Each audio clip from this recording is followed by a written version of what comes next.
Hay historias que duelen antes de terminar, historias de mujeres que lo dieron todo y que el mundo no siempre supo ver.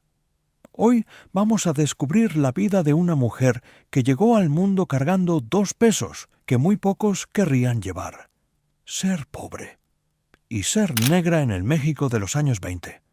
Una historia que parte el alma, porque esta mujer no solo venció el olvido, venció el desprecio, venció la discriminación y le arrancó a la vida la voz más hermosa que este país haya escuchado cantar un bolero. Porque hablar de Toña la Negra no es solo hablar de una cantante, es hablar de una mujer que convirtió su dolor en arte, su piel oscura en dignidad, su nombre que otros pronunciaban como insulto. Ella lo transformó en leyenda. Una niña del barrio más pobre de Veracruz, que llegó a ser llamada por el mismísimo Agustín Lara, la más grande cancionera de todos los tiempos.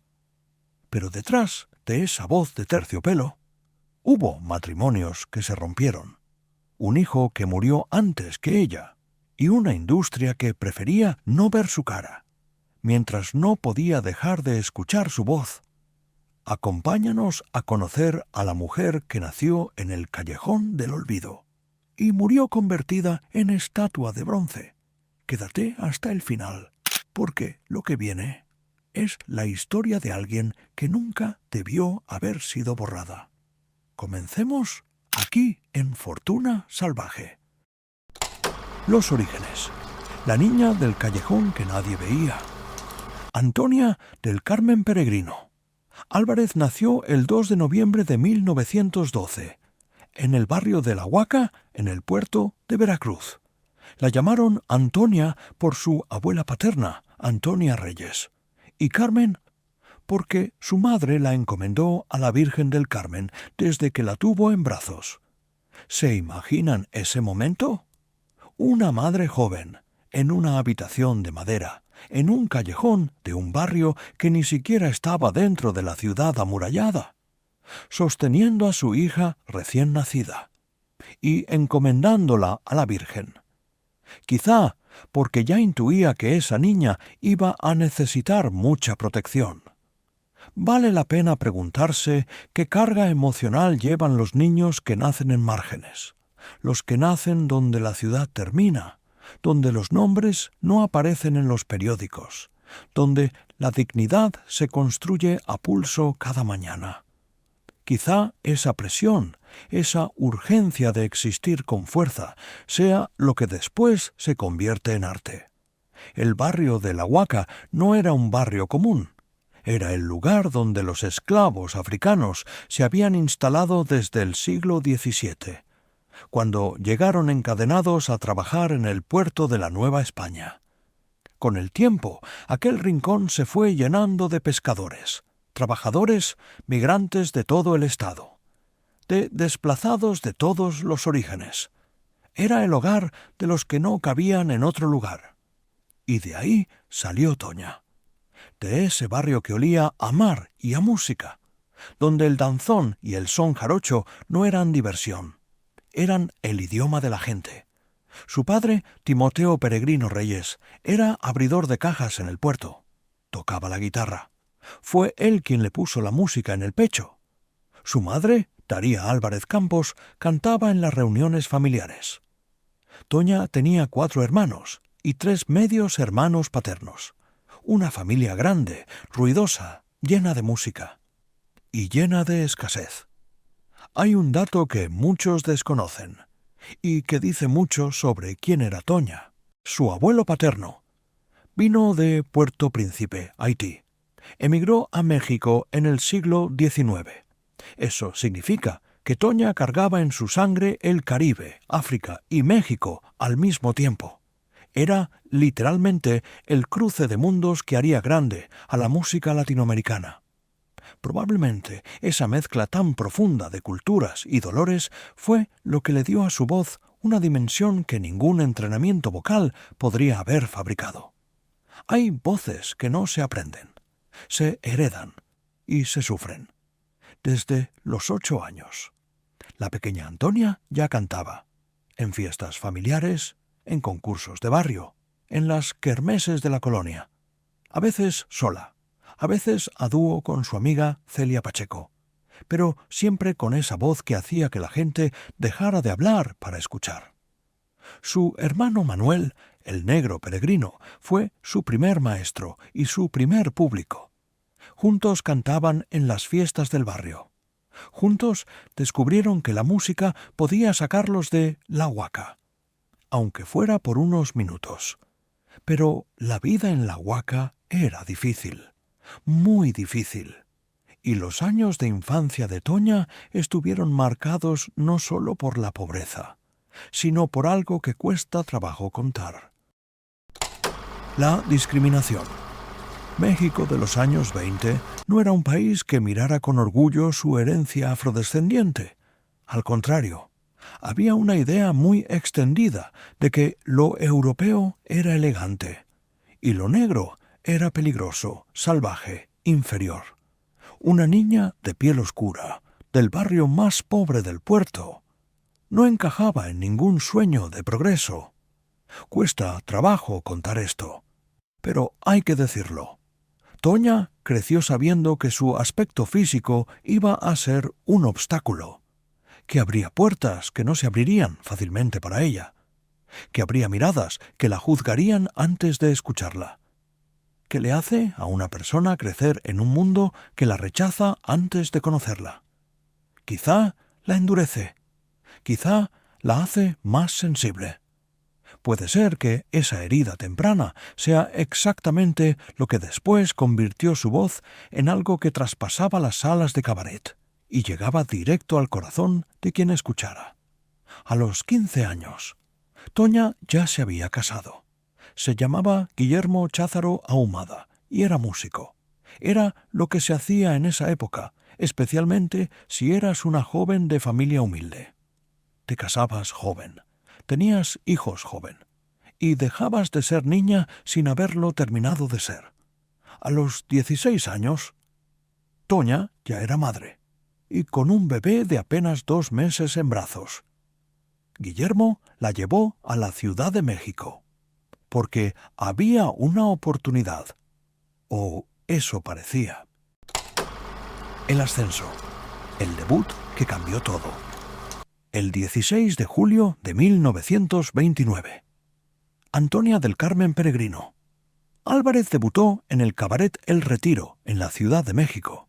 Tenía 17 años, un bebé en casa y una voz que todavía no sabía lo grande que era. En ese mundo de cabarets la llamaban simplemente La Peregrino. Era su apellido. No tenía nombre artístico, no tenía imagen construida. Solo tenía esa voz.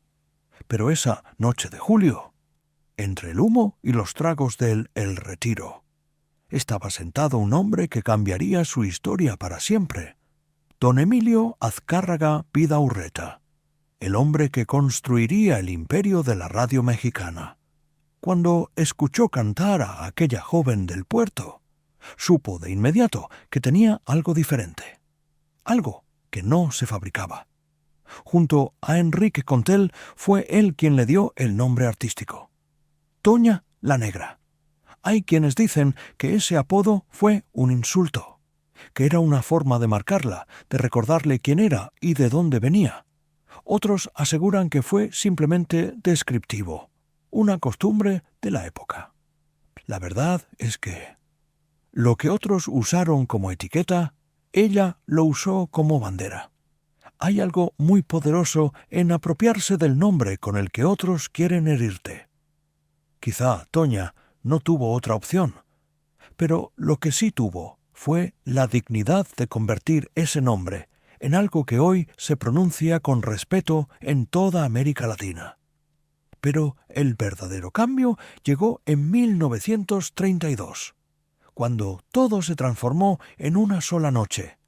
En una reunión familiar, estaba presente un hombre delgado, de mirada intensa, que tocaba el piano como si el instrumento fuera parte de su cuerpo. Agustín Lara, el Flaco de Oro, el poeta de la canción popular mexicana, Alguien dijo, «Que cante Toña». Y ella cantó. El propio Lara lo recordaría así, y cito sus palabras. En 1932 escuché a una joven desconocida. Abrir ella la boca y encantarme fue instantáneo. Cuando la oí cantar en aquella fiesta, me levanté para preguntarle quién era, de dónde había salido.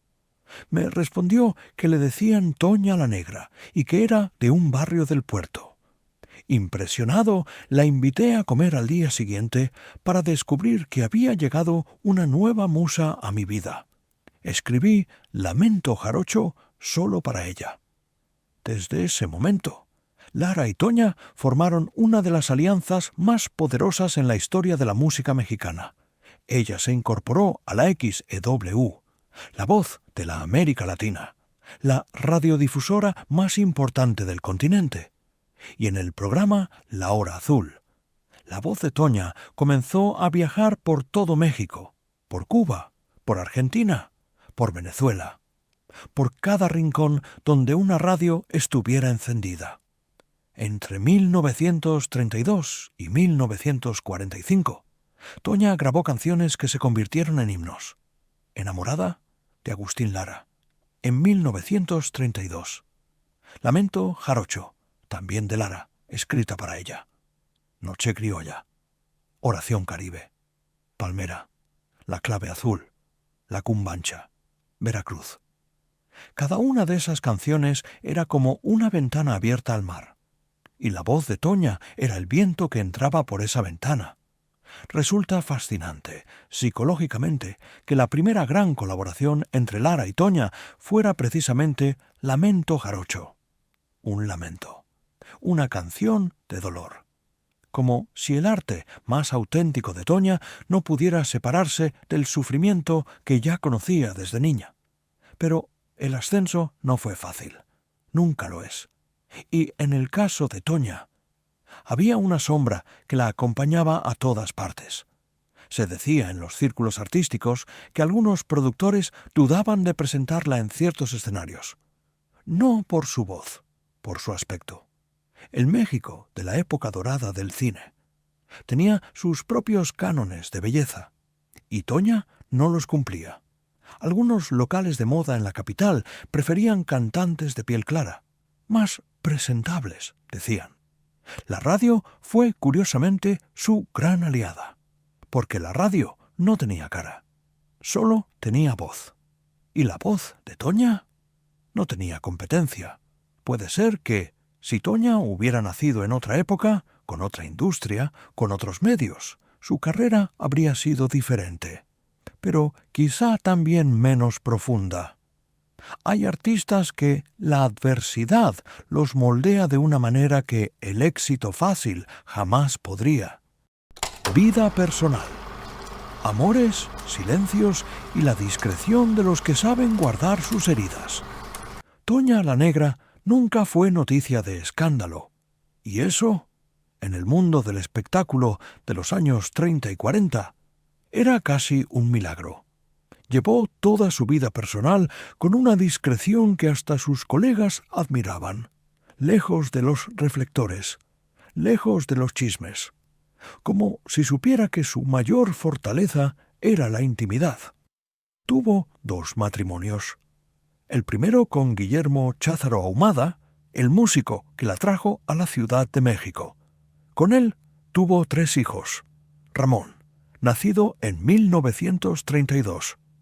Guillermo, nacido en 1933, y Ernesto, el menor, nacido en 1935. Pero el matrimonio con Cházaro no resistió el paso del tiempo. Se separaron alrededor de 1945. Toña tenía 33 años, 3 hijos, una carrera en pleno auge y una vida privada que reconstruir. Uno se pregunta cómo se carga todo eso. Una carrera que exige viajes, presentaciones, grabaciones y al mismo tiempo 3 hijos pequeños que necesitan a su madre. Probablemente Toña aprendió muy joven lo que muchas mujeres de su época aprendieron, que el mundo no estaba diseñado para hacerles las cosas fáciles, y que si querías algo tenías que tomarlo tú misma. En 1955 volvió a casarse, esta vez con Víctor Vitillo Ruiz Pazos, baterista, pionero del jazz mexicano. Un hombre que entendía la música desde las entrañas. Se decía que fue el amor más genuino que Toña vivió. Alguien que la veía más allá del nombre artístico, más allá de la voz, que la veía a ella. Pero tampoco ese matrimonio sobrevivió. Se divorciaron en 1963 y después de eso, Toña se quedó sola, con su música, con sus hijos, con su vida discreta y reservada. Pero la vida le tenía reservado un dolor que ningún bolero podría describir. En 1979, 3 años antes de que ella muriera, su hijo menor, Ernesto Cházaro Peregrino, falleció. Tenía solo 44 años. Hay historias que duelen, y esta es una de ellas. Ningún padre debería sobrevivir a sus hijos, y Toña lo vivió, en silencio, como todo en su vida. Quizá esa pérdida explica algo de los últimos años de Toña. Ese retiro gradual de los escenarios, esa figura cada vez más recluida. Cuando se pierde un hijo, algo se quiebra que no vuelve a soldar. Y puede ser que su voz, esa voz que siempre supo cantar el dolor ajeno, ya no tuviera fuerzas para cargar el propio. En cuanto a sus amistades, Toña fue leal, constante. Su relación con Agustín Lara fue una de las más largas y profundas del mundo artístico mexicano. No fue un romance, fue algo más duradero, una amistad creativa, un entendimiento entre dos artistas que se reconocían el uno al otro. Agustín y yo trabajamos juntos muchos años y el público nos exigía como pareja musical. Donde estaba Agustín tenía que estar yo, si no, protestaban, dijo Toña alguna vez. Con Pedro Vargas formaron un trío inseparable. Los tres se convirtieron en la voz de México en los escenarios del continente. La fortuna. La voz que valía oro. Aunque el sistema no siempre lo pagó igual. A diferencia de otras estrellas de la época dorada, Toña la Negra no acumuló mansiones, no llenó los titulares con escándalos de lujo o derroches. Pero eso no significa que su carrera no fuera extraordinariamente exitosa. Durante las décadas de los 40 y 50, Toña fue una de las cantantes más solicitadas de México y América Latina. Sus presentaciones en teatros como el Teatro Esperanza Iris llenaban el aforo. Sus grabaciones para RCA Víctor, Peerless y más tarde Orfeón se vendían con fuerza. En toda su vida grabó más de 30 discos. Participó en al menos una decena de películas. Pero la industria del entretenimiento de esa época tenía sus propias reglas no escritas. Y una de ellas, aunque nadie la dijera en voz alta, era esta: las artistas que no encajaban en el ideal estético europeo. Cobraban menos, tenían menos portadas, menos contratos publicitarios. Toña lo sabía, lo vivió, y sin embargo siguió adelante. Hay algo que vale la pena preguntarse. ¿Cuánto se perdió México al no haber proyectado a Toña la Negra con la misma inversión que a otras figuras de piel más clara? ¿Cuántos contratos, cuántas películas, cuántas portadas le negó la industria simplemente por su apariencia? Probablemente nunca lo sabremos. Pero su obra sobrevivió a pesar de todo. Y eso dice más de ella que cualquier cifra. Lo que sí tuvo Toña fue algo que el dinero no compra: constancia. Medio siglo exacto de carrera. Desde 1929 hasta los años 80.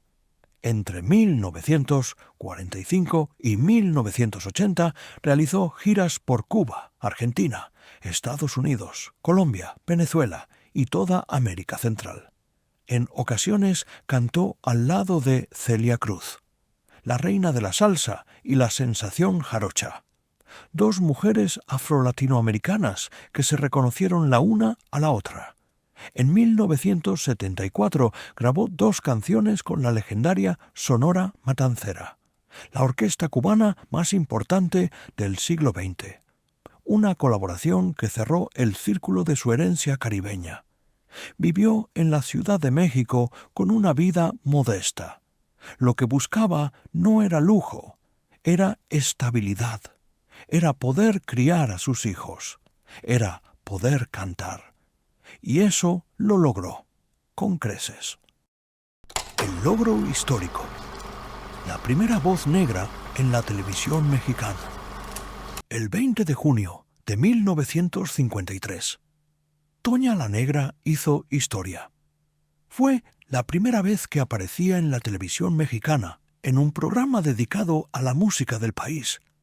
Televicentro creó un espacio especial para ella junto al tenor continental, Pedro Vargas. Se llamó Retablo Veracruzano. ¿Se imaginan el peso de ese momento? Una mujer afromexicana, hija del barrio más pobre de Veracruz, apareciendo en la pantalla chica de los mexicanos, en un medio que todavía no sabía muy bien cómo tratar la diversidad, en un país que todavía negaba buena parte de su herencia africana. Y ahí estaba ella, con su voz, con su dignidad, con su nombre. La televisión tiene un poder que la radio no tiene, te pone cara. Y cuando México vio la cara de Toña la Negra en sus pantallas, algo tuvo que moverse, porque era imposible seguir ignorando que esa voz extraordinaria venía de una mujer afrodescendiente. Quizá fue un pequeño paso, pero en el México de 1953 era un paso enorme. Pero hay algo todavía más fascinante. Años antes de ese debut oficial en televisión, en la década de 1940, Toña fue parte de los experimentos de televisión experimental que realizaba el ingeniero Guillermo González Camarena, el inventor mexicano del sistema de televisión a color. En esas transmisiones experimentales, Toña interpretó Cenizas, del compositor yucateco Manuel Huelo Rivas Ávila, una canción que quedó inmortalizada en su voz. Fue también de las primeras artistas en grabar en los nuevos LP, esos discos de vinil que podían contener 8 canciones, dejando atrás los viejos discos de pasta para las sinfonolas. Siempre en la vanguardia, siempre dispuesta a abrazar lo nuevo. Apogeo y reconocimiento. La sensación. Jarocha conquista el continente. Durante los años 40 y 50, Toña la Negra era una reina. No una reina de palacio, una reina de los escenarios. Sus giras la llevaron por toda América Latina, Cuba, donde su música ya era parte del alma del Caribe, Argentina, donde los boleristas la adoraban, Venezuela y Colombia, Centroamérica, y los Estados Unidos, donde la comunidad latina la recibía como a una de las suyas. Tenía 2 apodos que lo decían todo.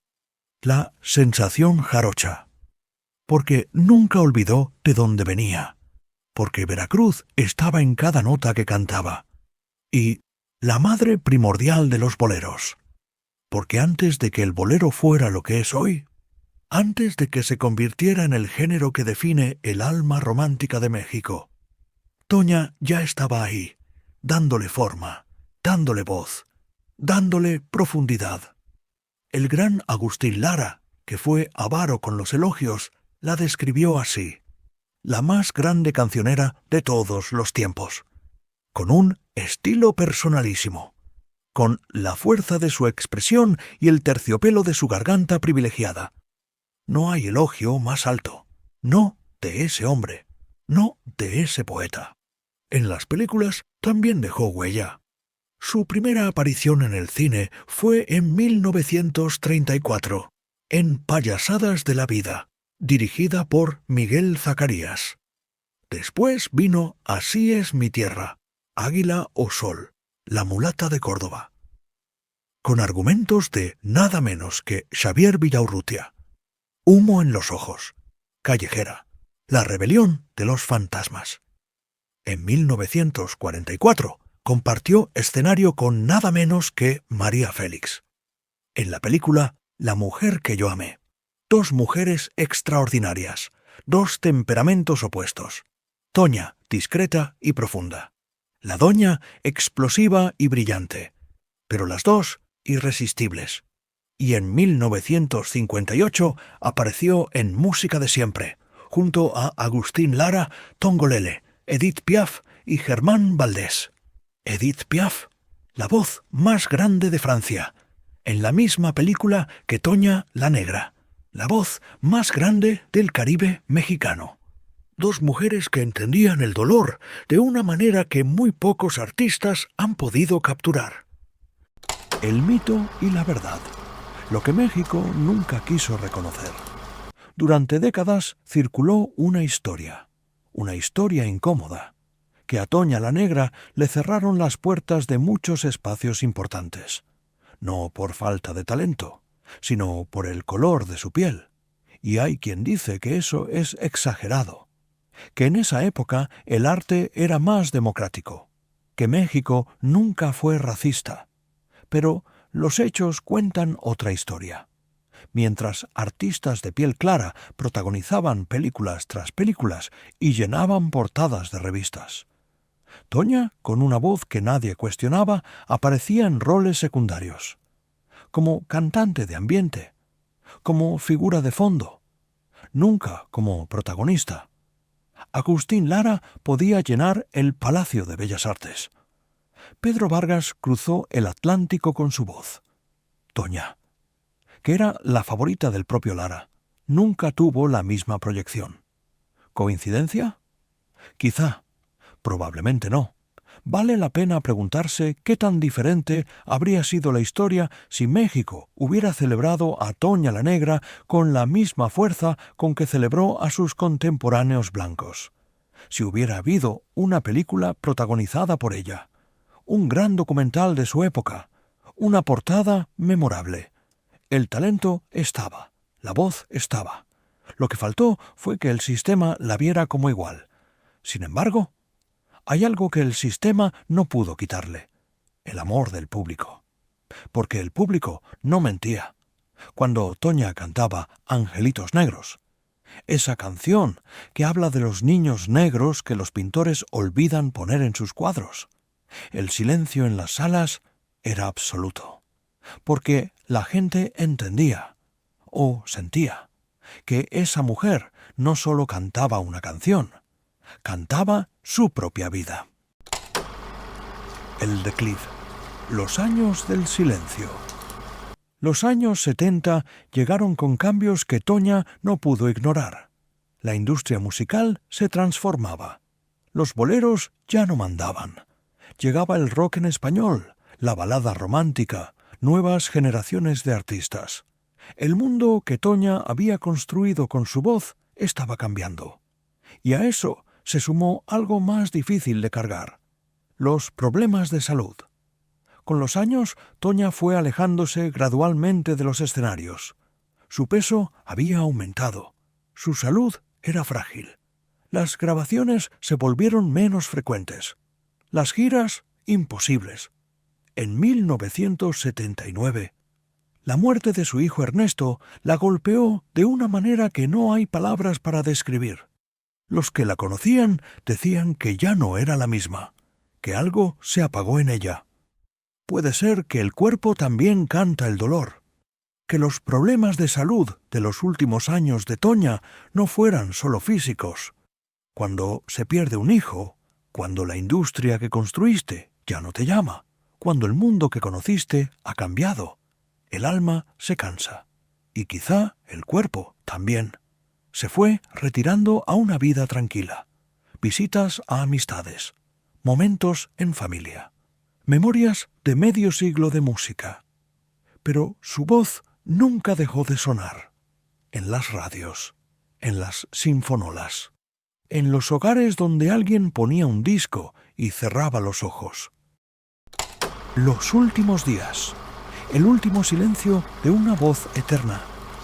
El miércoles 17 de noviembre de 1982, Toña la Negra fue internada en un hospital de la Ciudad de México.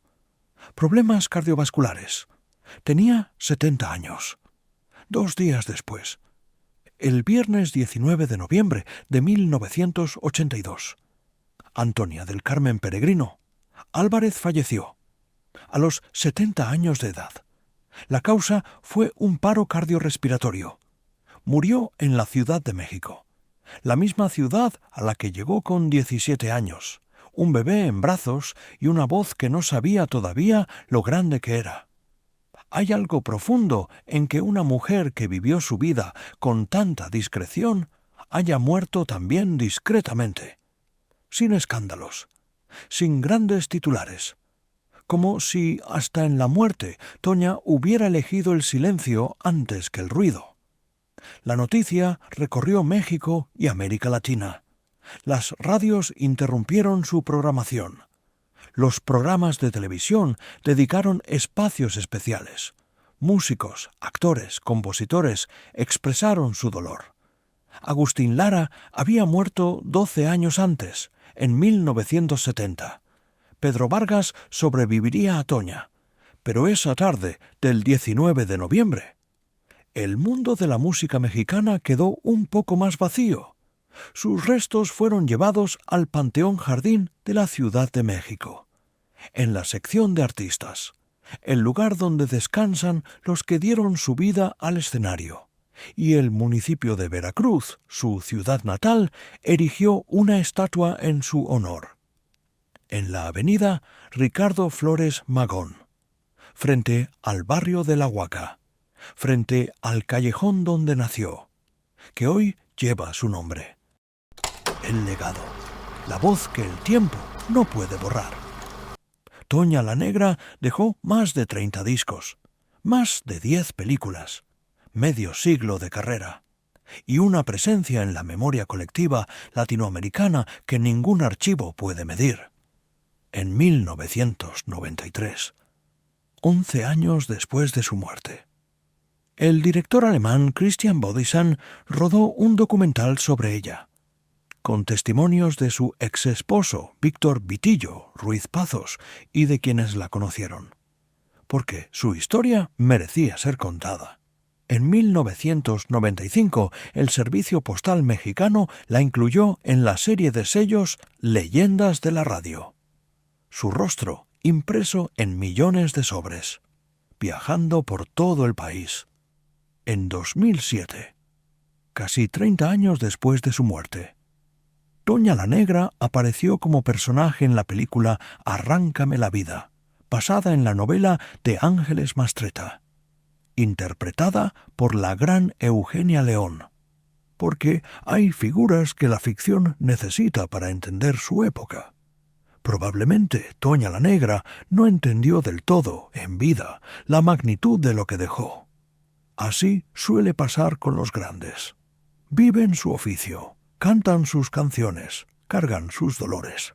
Y no siempre ven el monumento que van construyendo. Pero el tiempo sí lo ve. Y el tiempo no miente. Pero más allá de los números, el legado de Toña es otro. Es el legado de una mujer que existió plenamente en un mundo que no estaba diseñado para ella, que cantó con una voz de origen africano, caribeño, jarocho, mestizo, en un México que todavía no sabía cómo celebrar todo eso junto.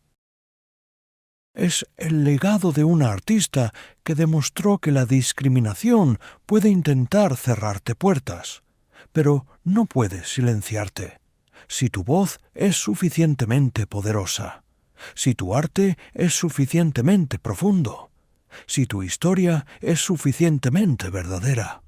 Hay estrellas que brillan intensamente y después se apagan. Otras se quedan para siempre. Toña la Negra se quedó para siempre, en el callejón de La Huaca que lleva su nombre, en los discos que aún suenan, en la voz de cada cantante latinoamericana que, consciente o inconscientemente, heredó algo de ese terciopelo jarocho que Agustín Lara llamó privilegiado.